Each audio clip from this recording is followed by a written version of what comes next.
Let's talk about something a little bit controversial. It is 2024. We are entering into the primary elections here in the US of A. And there are two candidates that are getting the most shine, that being former President Donald Trump and our current president, Mr. Joseph Robinette Biden.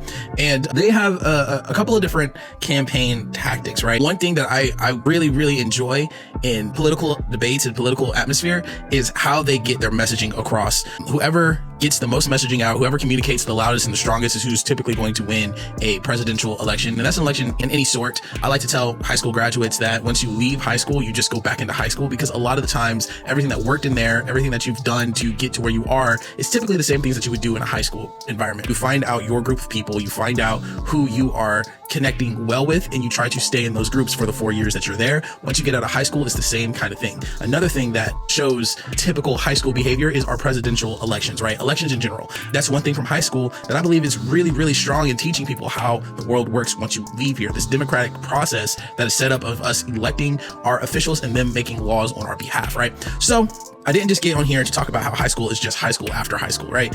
Try saying that 5 times fast.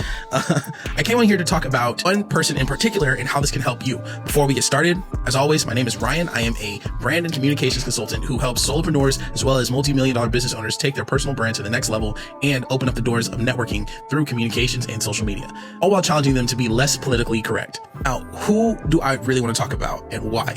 Let's start by saying that my personal political views are not reflected in this video. I don't particularly care to endorse any candidate as far as the presidential race goes on this channel. Neither side is super important to the concept of what I want to share. What I do want to talk about, however, does revolve around Mr. Trump. So if you are a person who cannot see the good in him, go ahead and click the episode off right now. If you are here and you think that I'm going to be praising him, go ahead and click it off right now. The whole point of this is to look at something that he has done recently and how we can apply that to our brands and to our networking efforts. Okay. So the first thing, a couple of things, right? The first one though is his most recent rally in the Bronx. As recording this, I think it was a couple of days ago. He held a rally in a very deep blue district, and that's the Bronx, New York. I believe that the statistic that I saw is that they have voted Democrat for over 100 years and they haven't swayed from that. So that was interesting. And the fact that he went to the Libertarian Party's national convention, which I think is super interesting. And I want to point out how we can use that in our own branding efforts. What stood out to me about this is that he went into places that normally he should not go, right? Normally these places would laugh him out the building. He's not their ideal candidate as far as statistics go, as far as what these people will be looking for to represent them. He's growing into that demographic, either the immigrants who are here legally or the second generation immigrants whose families have been working through here, and people of color that have grown up in the Bronx and in New York and who feel a certain way about the trajectory of how our nation is going. And the Libertarian Party, where he is not so much super small government such as a libertarian might be, but he sees like, hey, there's an opportunity that we can work together. And so this is why it's super important to look at these events and see how he's handling himself there. Like I said, I do not want to endorse either president here. I just want to point out how strategic and how smart that kind of move is, right? Oftentimes we will go into a situation and not experiment on our messaging and on how we're going to communicate a message. And sometimes when we waste our time not working on that and not going out and seeking opportunities to sway someone, that becomes detrimental to our campaign.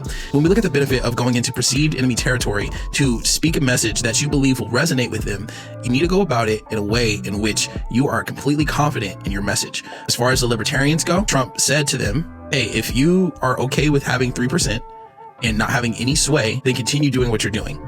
But if you want to win, if you want to go to the next level, if you want to have a say in the government, endorse me and nominate me.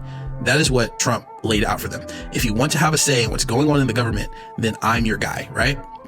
So when you're going into hostile territory, you need to make it clear, I don't want to fight. I come in peace. Just like all the old Alien movies, right? I come in peace.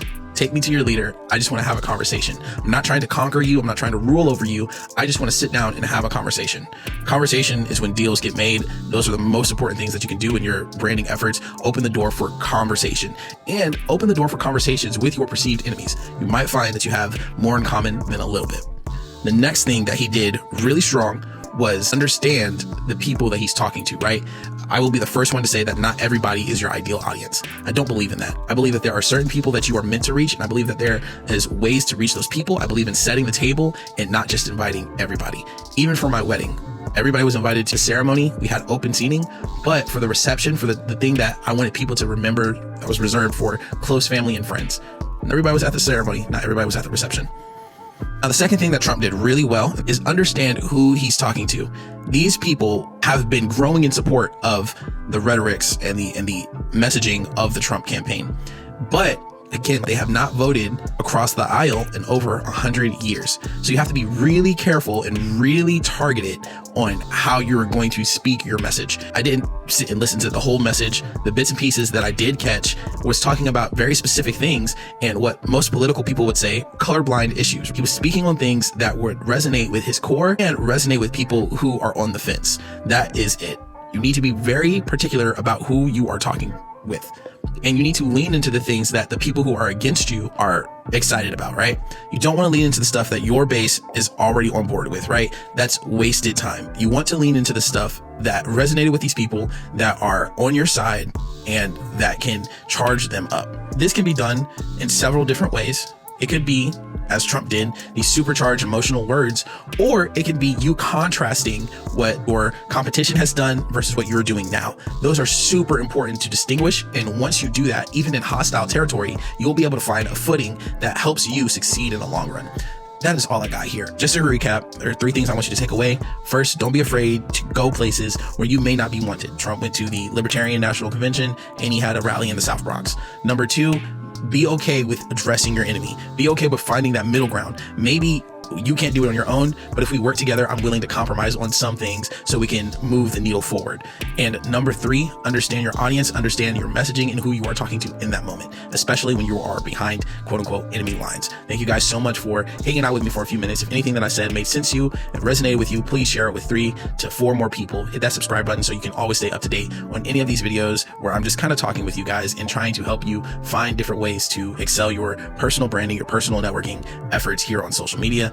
And lastly, if you want to hear my thoughts on the Assassin's Creed Yusuke issue that's been going on, check out this video right here. The link will go there. We'll talk about how we should slow trickle information if you're about to do something very controversial to your audience. Thank you so much for your time, and I look forward to seeing you there. Have a good one.